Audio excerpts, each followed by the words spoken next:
Hello, hello, and welcome back to another episode of Wake Up and Dream. This is an amazing, amazing episode because we have Brianna here to talk through all that she knows about the Enneagram and about being a paradigm coach.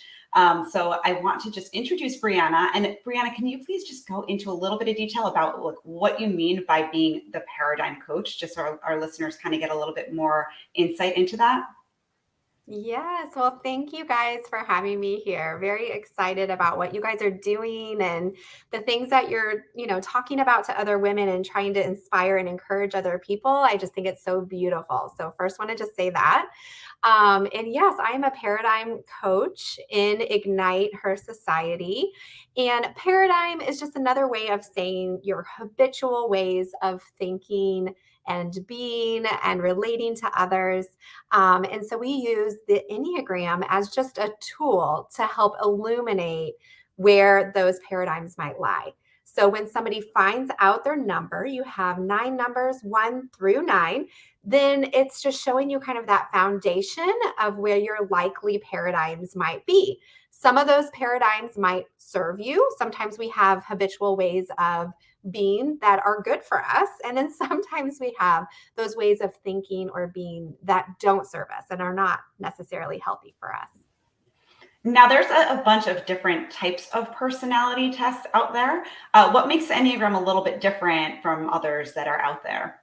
Yes, I love that question. So, there's a lot of personality tests, like you said, and they all serve a purpose. There's not to say that some are bad or anything like that.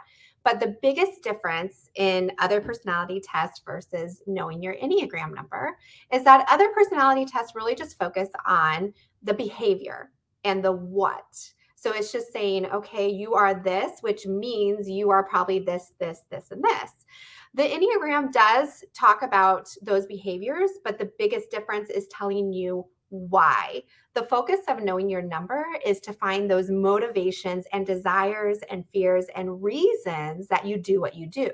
So, you guys know that if you're trying to change why you're doing something or not doing something, if you don't know why you're doing it or not doing it in the first place, it's going to be a lot harder to make that change. And that's why knowing those motivations can help that expansion and evolving piece much better. Wow, that is, there's so much to learn. I mean, personal growth, I love personal growth, but it is like a lifelong process. But what I feel is like me knowing my Enneagram number, it's helped me to maybe like get to know myself faster and deeper than just the surface stuff. Um, so so I want to dig Lisa, in. what is your number before you go on? Well, my number is two wing three, and I worked with Brianna, and she helped me to figure it all out, and we had to dig a little deeper because I think sometimes when you answer the questions, if you're me, you you want to appear better than maybe you really are, and so it's hard to be really brutally honest in answering those questions on even the free test, the paid test.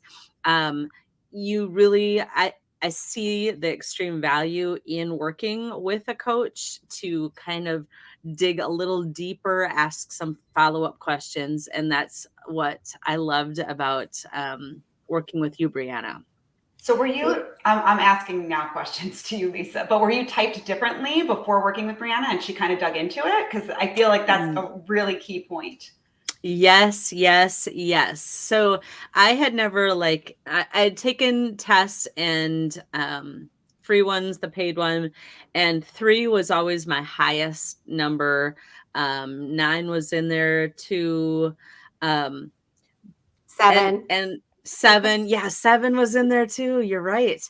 So um we kind of looked, and I thought, I mean, I was like, I gotta be a 3, I gotta be a 3. But the core, like, motivation for why I do what I do didn't line up with a 3. like it didn't line up with the 3. So then it was like, well, am I a 9 and I'm just like, camouflaged as a 3 or morphing into my time with Brianna was very, very helpful in just her asking, situational questions that helped me to go, oh yeah, my core need is to feel loved. And it's not necessarily peace, because I can handle the turmoil. It's to feel loved and valued. And that's where I landed on the 2 for sure. Yeah. And I feel like, you are a great example of this, is that there are certain numbers that have certain things in common. And so when people take a test, it's probably going to get you in the ballpark. Likely your number is going to be one of the top 3, maybe 4. But there's going to be things that those numbers have in common. And so that was a great example of you saying, well, I resonate enough with a 3 because I'm a hard worker and I like to go after goals. So, and I think people also want to kind of cling to something like achiever, like yes, or I'm a peacemaker. Absolutely. And so sometimes there's resistance to certain numbers because, of the wording of that number. But every number is neutral. There is no good or bad number. And every number has beautiful things that I like to call superpowers, and then potential pitfalls or the flip side of the number too. Love And how that. common is it to get mistyped? Because when I took the test too, I had, I think 9, I'm a 9, and that was in the top, I don't know how many, but I think there was also a 3 and a 6 up there too. So like, how common is it for people to go through and take that was the paid test and still not quite have a full understanding of what their number is?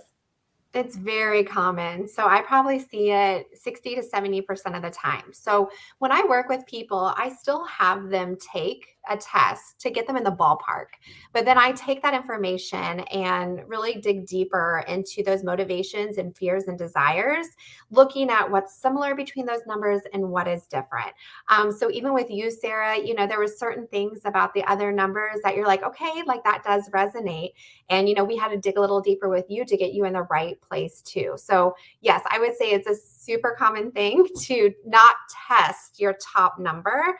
And then a lot of people will just read and resonate enough that they'll keep it or hold on to it. But the problem is that the real change and that real transformation can't really happen until you're in the right place.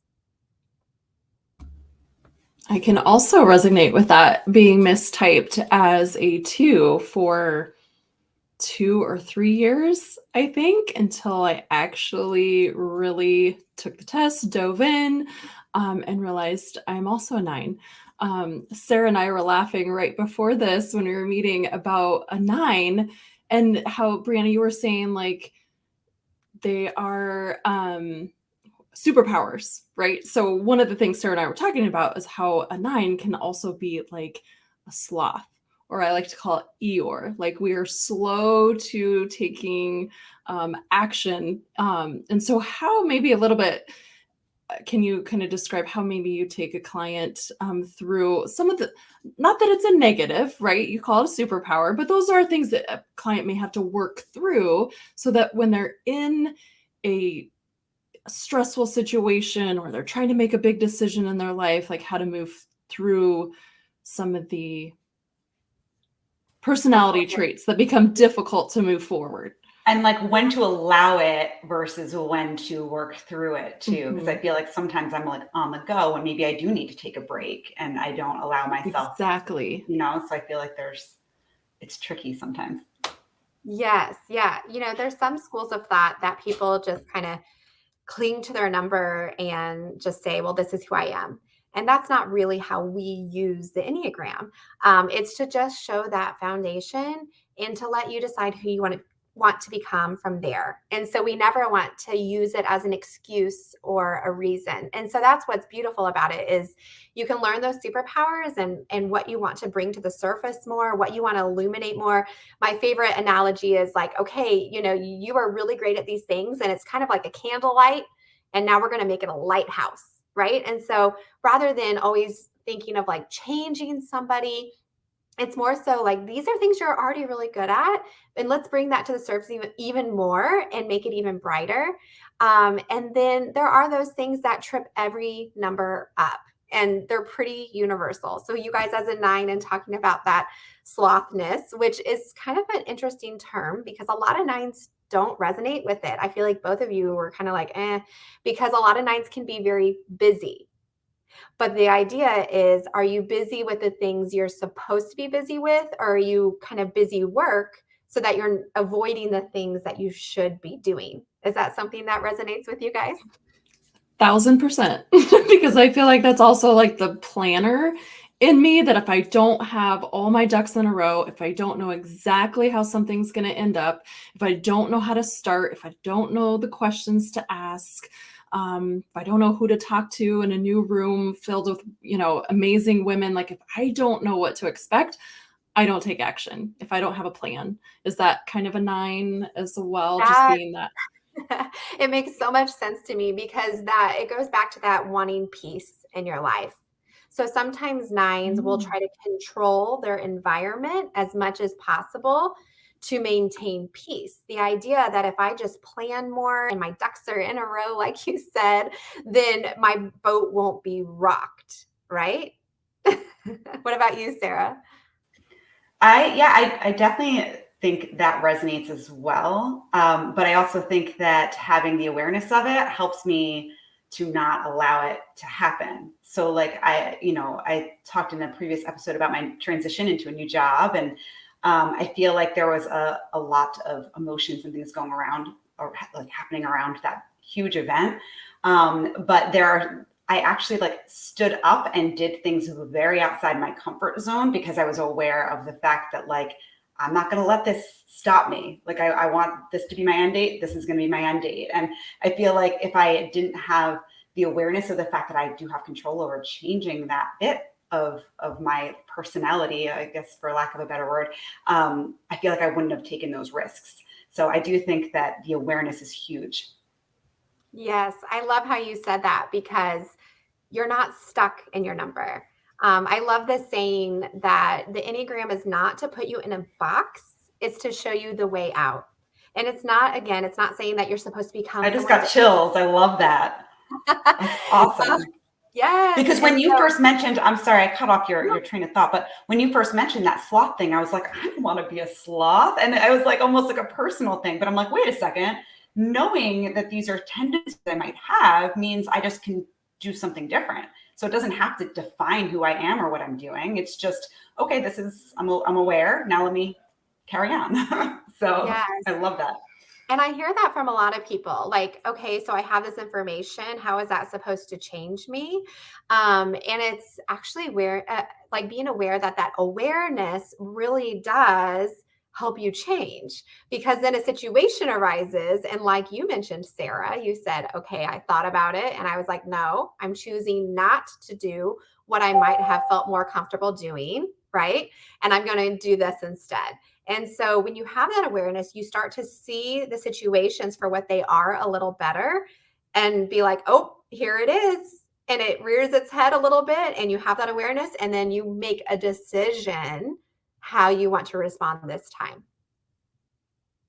Oh, this is so good. And I know for me as a 2, having that awareness for me has been a game changer. I kind of do want to call the elephant out in the room, because I do think that there is some resistance, hesitation, fear, something of that line around the Enneagram. And it's, whether it be, I don't want to be labeled, you're not going to label me, or they're feeling like I'm not a sloth. How dare she call me a sloth? Like, we take it all personally. And I want to encourage our listeners to like literally just open your mind, open your heart, because this is a tool. It's not a label. It's a tool to help each of us in our own being to literally become more aware of what lights us up, what our natural tendencies are, what our weaknesses are, because we can't. I mean, it's kind of like the definition of insanity. If you think you're going to have different results in your relationship, in how you respond in a certain situation, you're going to just go on autopilot. You're going to do what you've always done because that's what you do.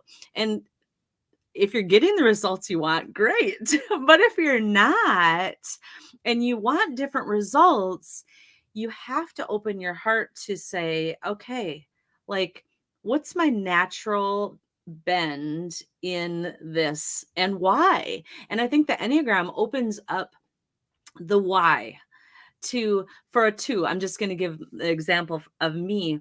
I,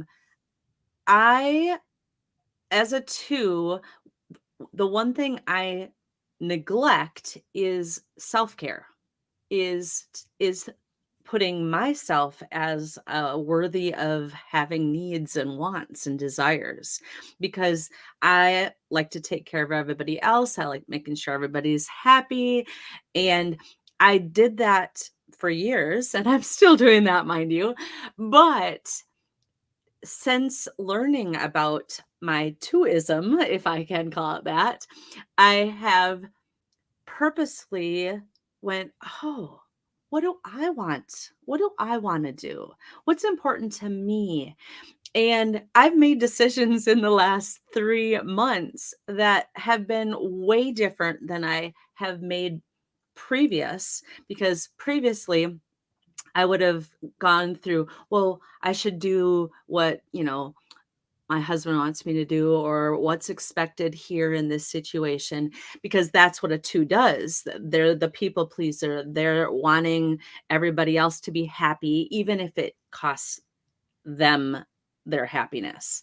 So for me, it was like empowering to know, oh my gosh, if my tendency is not to value myself and not to warrant that I have needs and wants and desires, then by cracky, I'm going to step up the plate and start taking care of me. And I've done that. Like, and it's been amazing because it feels so good, because it's a choice I made. But it all boils down to that awareness piece, because I was on autopilot thinking, that was just how I had to roll. I love that. And what you said is so good, because I actually heard the other day, like, a 2 can never do too much for themselves. And it's the idea that your paradigm is always thinking of others and always stepping in to fill a gap. But that can also become, while that sounds good on the surface, that's the thing, is all of these things, they have that beautiful side and then this shadow side, I like to say. So of course it's good to show up for your people and be giving and generous and, stand in for your friends or whatever it is. But the shadow side of that is, are you not taking care of yourself? And because 2s are naturally bent to step in for others all the time, you practicing self-care and taking time for yourself, you should never feel selfish, because your paradigm is always going to be to still step in for others. Does that make sense? Totally makes sense. And I know Kelly's going to share about relationships, but me knowing that and being able to communicate, even with my husband, saying, like, these are things that I have neglected. And I'll just give a little example. I earned a trip with my direct sales company, and I've always taken my husband, because that's what you should do. And as I sat with it at this time, I thought to myself, well, I could do that. And, he enjoys the trips and all of the things, but what do I really want? What do I want? Do I want to take my husband on another trip? And as I sat with that, I thought, no, I want to take my sister. I want to take my sister to the tropics. And I would have never thought of, what do I want? Because it was always, making sure that and just doing the same old, So I took my sister and we had a blast. It was like a totally different trip because it was sister time, you know? So that was just one example for me just feeling empowered in my relationship. And then to explain that, honey, I'm not, dissing you because I don't like you. It's because I I want to do this for my sister, but I also want to do it for me.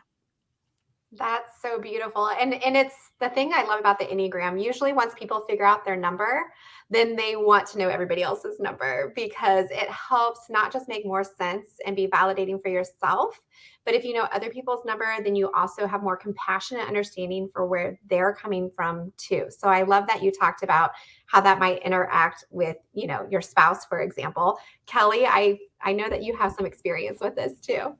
I do. So yes, once you do, when you figure out your number and your personality traits and just kind of like really do the self-growth with it, and you just start to like, I don't want to say tag people in your life, but you start to kind of notice some of their traits as well.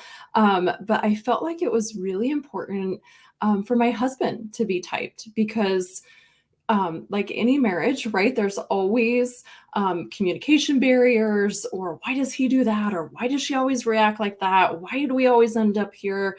What can we use? What tools are there for couples to integrate into their marriage, into, the relationship? And I felt like the Enneagram was like spot on for us because my husband, he's a 7, which is just the dreamer and all the fun ideas. And when he walks in a room, everyone wants to get to know him. And I am not like that at all. So there's this clash of, well, he sometimes will say, well, you don't want to go anywhere. You don't want to do anything. You're not very out, all these things. And I'm like, yeah, but that's all you want to do is just go out. Why don't you want to stay in? And so, not that it's a good or a bad thing, but it's the personalities of marriage and trying to navigate through that. But there was also, when I was typed, we use the term wings. Brianna, you use something similar, different, Yeah. but that also comes into play as well of when you're in your stress mode, or what's the other? Growth mode. Yes. So also knowing my husband's wing of when he's stressed and where that comes from, because he's an 8 in the stress wing. So I couldn't wrap my head around, how are you a 7 on, 80%, 90% of your life, like crazy and fun and all these, big, exciting ideas. And then you turn into a bear. Like it was hard for me to understand where that was coming from. But when you got typed, and I did a little of my own research and used that information, it really just like opened my eyes to a whole new world of what my type is and how I communicate outward, but then how he's communicating and how I'm receiving it. So it was life-changing for me of just being in control of, and I don't want to say in control, but in control of, when we do have communication barriers or we're working through something stressful, like, oh, that's why he said what he did, or that's where he's coming from. And this is why I'm upset because I need to be heard. That's a 9, right? Like I feel like I need to be heard. And if I don't feel that, but then he's just going with all these crazy, exciting ideas and all this stuff. And I get the Eeyore where I back off. So I feel like knowing those people in your life who are closest to you and knowing their number is life-changing. Kelly, I don't know that I knew that your husband was a 7 because I'm a 7 and my husband's a 9. And so we should That's awesome. But I do want to just make one like important point, and maybe this resonates with you, but I can just speak from my own experience, a 7 and a 9 in a relationship, just about conflict. Okay. So let's just talk about like in fighting or conflict. A 7 is a very fast processor. So they're going to have all the comebacks. They're going to know exactly what they're wanting to say. They can spout it off quickly. And a 9 typically needs time to process. They need to think about it. They need to chew on it. Usually just wanting a little more time to process and think about what they really want to say and how they really feel. And so that's a huge example of when my husband and I have that conflict. I'm like Adam, ready for it, and he'll back away, and I could be really hurt by that.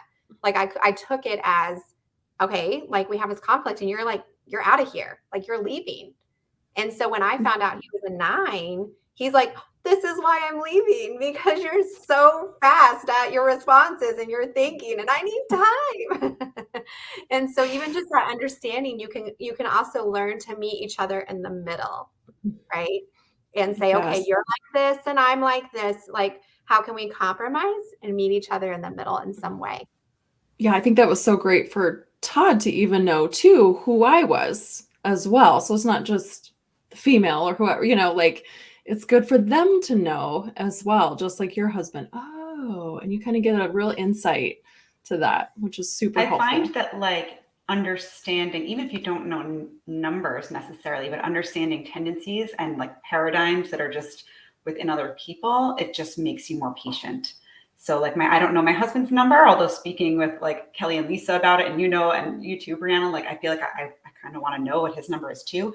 But even just me doing this work for myself, different things that I notice that are coming up for him, I am just more patient and understanding because I'm like, okay, that's a paradigm coming through. And this is how I need to react or respond to whatever is coming up. So even just doing the work for yourself definitely is at play here. But it's really interesting. So I might need to get my husband on board to meet with you, Brianna. Let's do it. Oh, I absolutely love this. This was so, so good, Brianna. We just loved having you here. But where can our listeners reach out to you if they want to know more about the Enneagram, or maybe they might feel like they've been mistyped and just want to know for sure? What's the best way that they can reach out to you?